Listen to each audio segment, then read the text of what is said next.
أعوذ بالله من الشيطان الرجيم. بسم الله الرحمن الرحيم.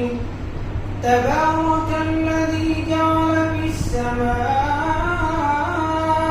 بروجا وجعل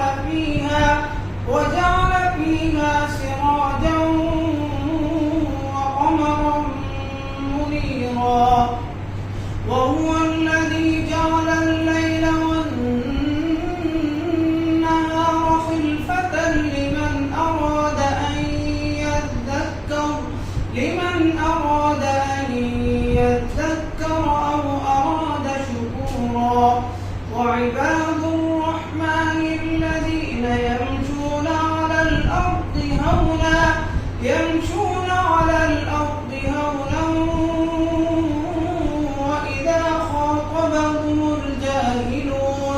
وإذا خاطبهم الجاهلون قالوا سلاما. والذين يبيتون لربهم سجدا وقياما.